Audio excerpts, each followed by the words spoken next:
What's good, everybody? It's your boy O'Shea Duke Jackson, back at it again with another episode of Fair Use. That's right, your boy reacts to things here on the internet. And today, I have a reaction to our brother Tariq Nasheed, which he talks about non-FBA tethers say foundational Black Americans have no culture.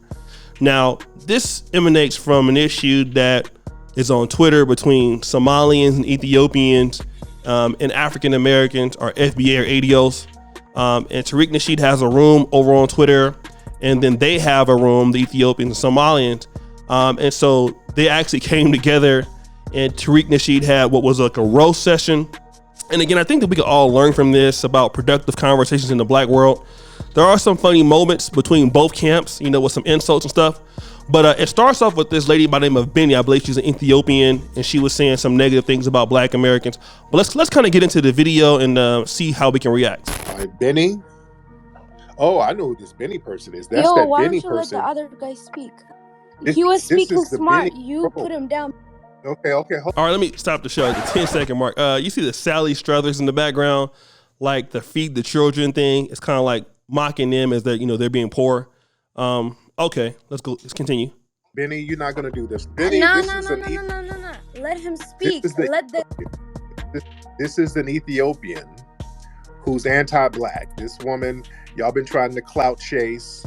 Benny, you've been trying to clout chase, and y'all been trying to get me to come in your room to give you clout, and I'm not giving it to you. Now, this is Benny. She's an Ethiopian. She cannot stand foundational Black Americans. They sit up here calling foundational Black Americans all types of niggas and all types of stuff. What's up, Benny? Okay, why don't you let the other guy speak? He was speaking. Let me stop it here at the 43-second mark. Okay, he acknowledges the fact that there are some Africans out there that have been calling African Americans names.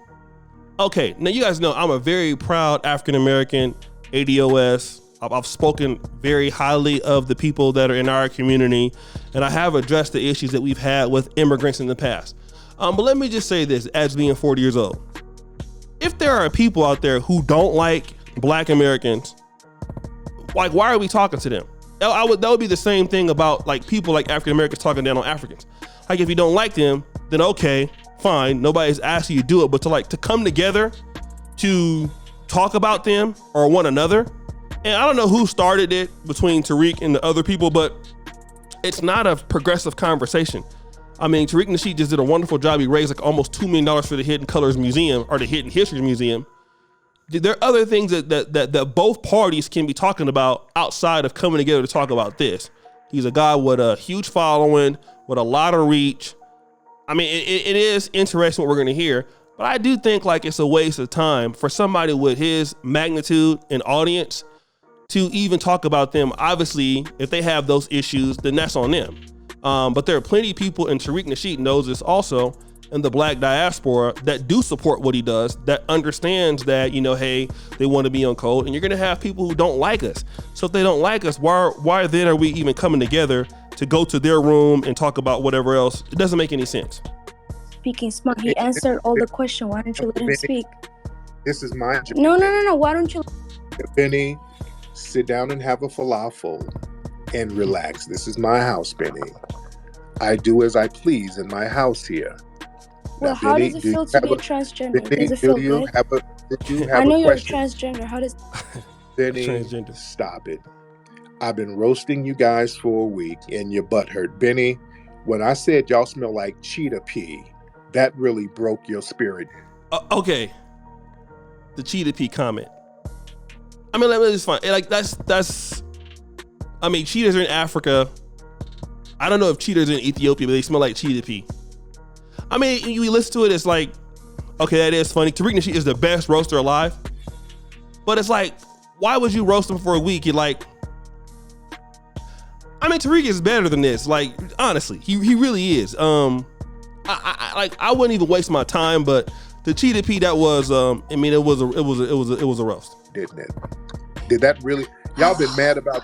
Wait, Tariq. Wait, hold on. Benny, Let me talk first. You've been mad, and your folks, y'all been mad about the cheetah pee joke, and that really burned your soul. Y'all been trolling nonstop. Did that hurt your feelings, Benny? Nah, Tariq, I don't got it. Let me tell you something. Benny. At least I wash my ass. No, you don't, Benny. No, you don't. You don't wash your ass. You smell like booty juice and flies. So, Benny, I'm tired of roasting you. I've been roasting you and your friends and your anti-black. Y'all running around yelling nigga and y'all darker than us. Okay, that's at the 156-minute mark. Okay, let me just say this, because I do roast Umar Johnson a lot more than Tariq Nasheed. He told her that she smells like booty juice and flies. All right, but let me just say this, right? This is the same guy that many people donated to give him $2 million for this Hidden History Museum. And when you looked at him on the Hidden History Museum commercial, I don't know if we could play that in the background, but he's in a suit, looking like a very professional guy, a guy who's making a call to the African American community to donate this money. Now, if he was in that video talking like this, no one would have took him seriously. So what it looks like is like, okay, this is the same guy that we've given $2 million of our money, and like this is how he's talking. Now, I'm not saying like they didn't start it, because Tariq Nasheed will roast you if you start something. I'm not sure. But again, he has to understand, like, hey, brother, like, you're the guy that people are putting you as, I'm not going to call you Martin Luther King or Malcolm X, because certainly that's not what he is.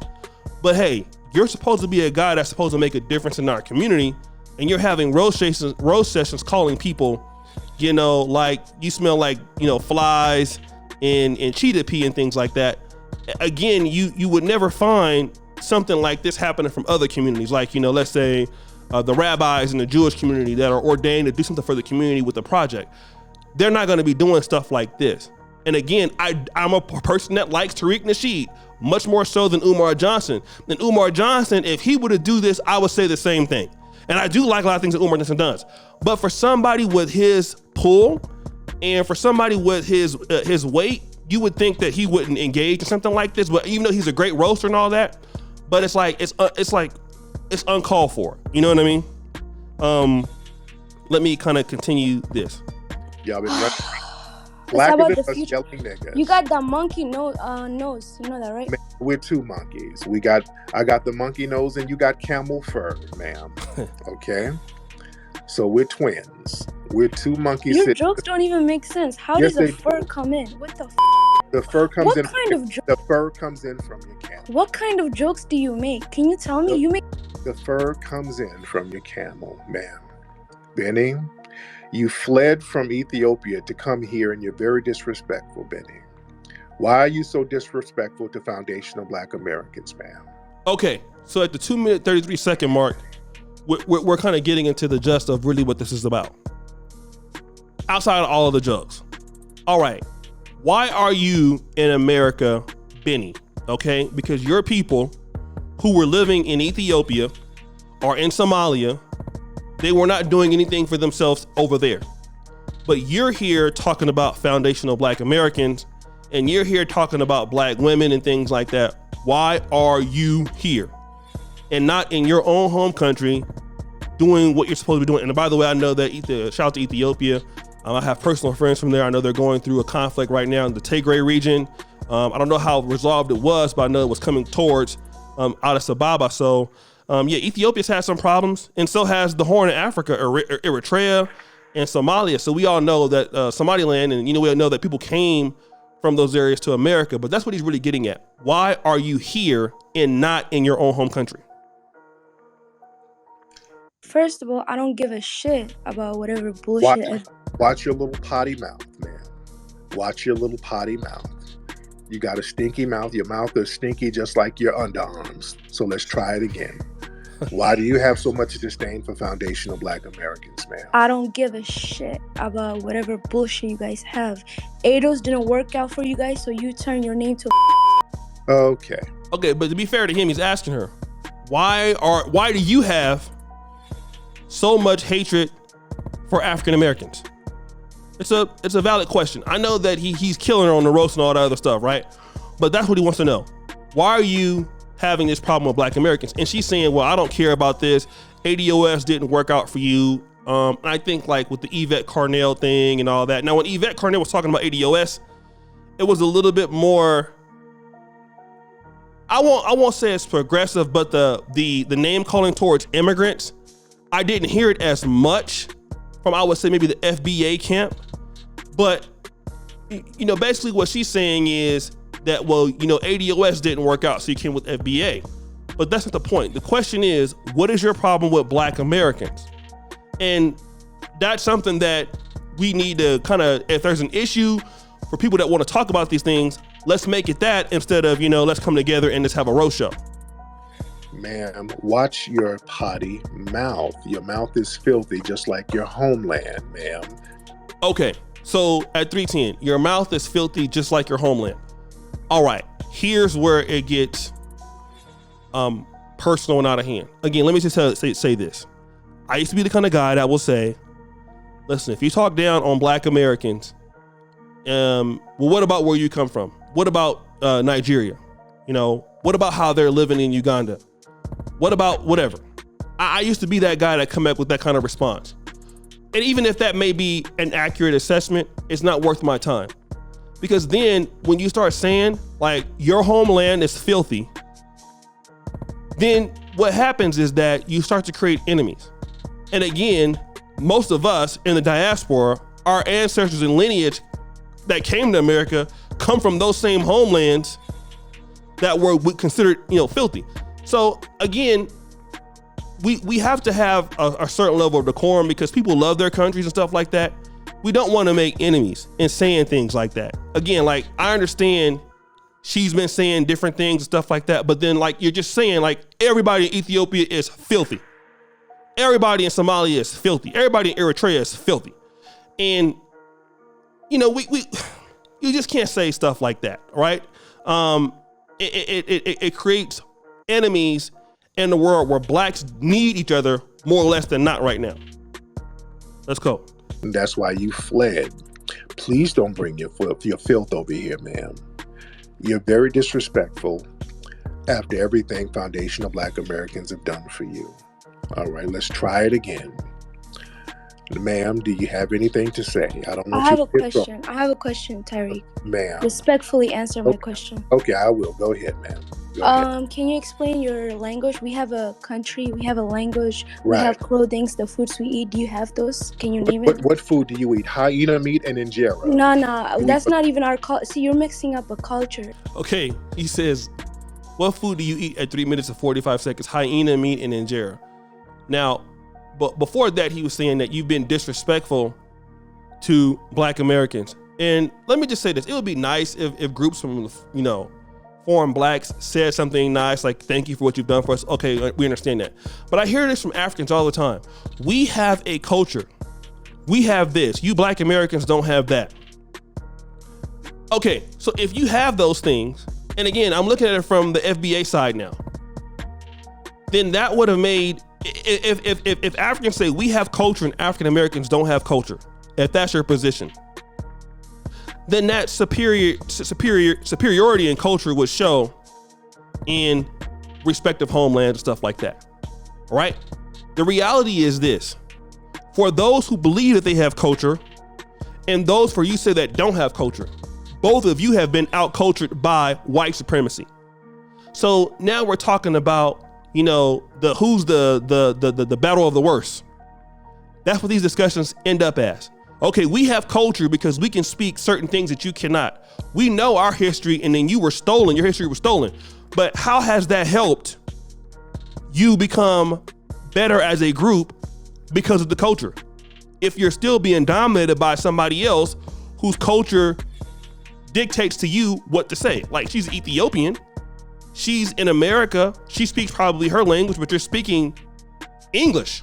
You're not living in your homeland because you've also been dominated as much as he's been dominated.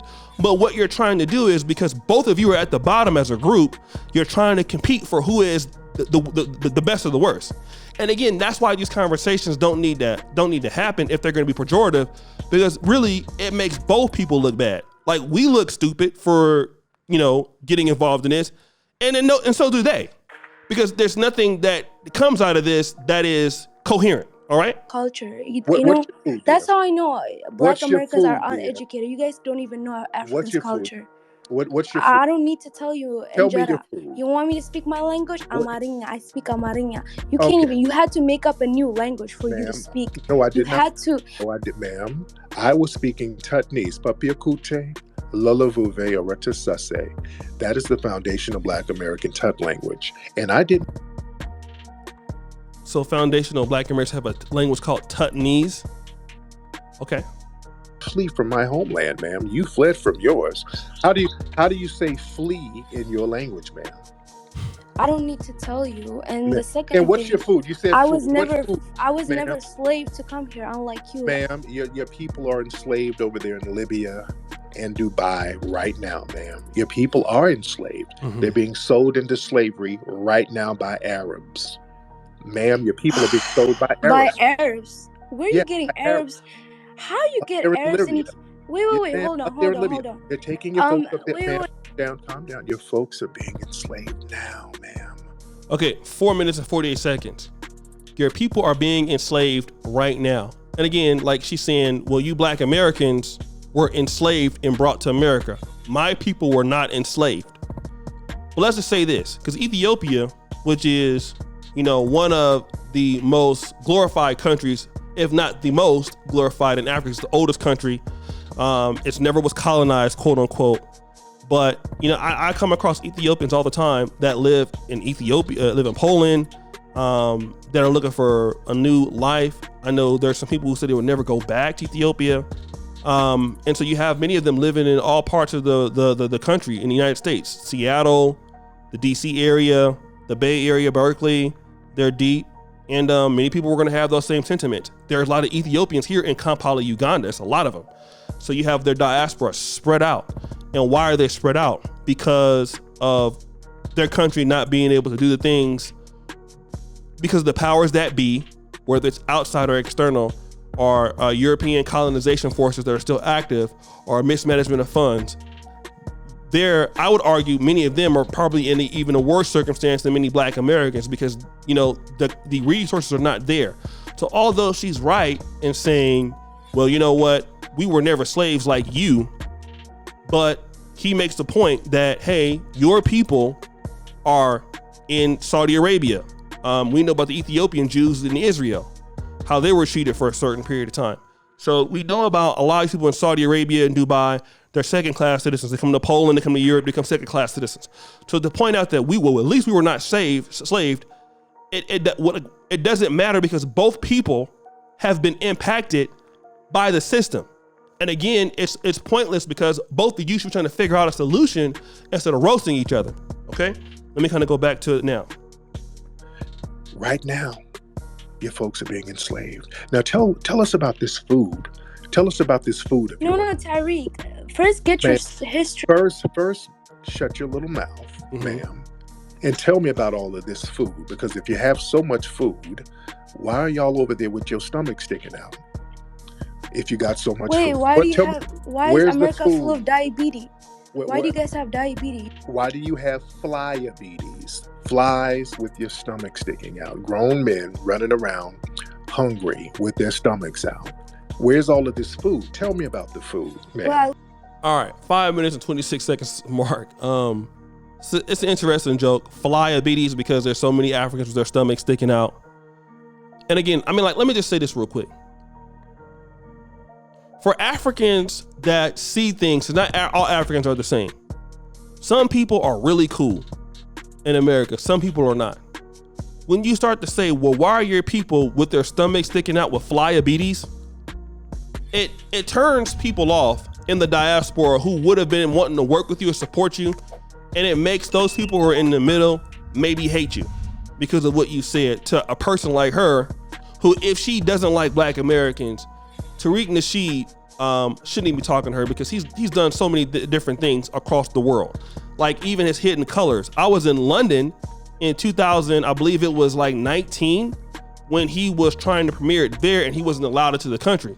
And there are no Black Americans in London.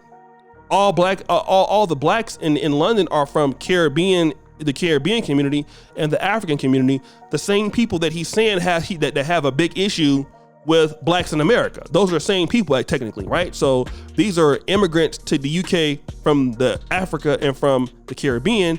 Those are the same people that he says have a problem with blacks in America, but he has so much support in London, he wants to go and premiere it in London. What does that say? It means that all blacks do not think the same.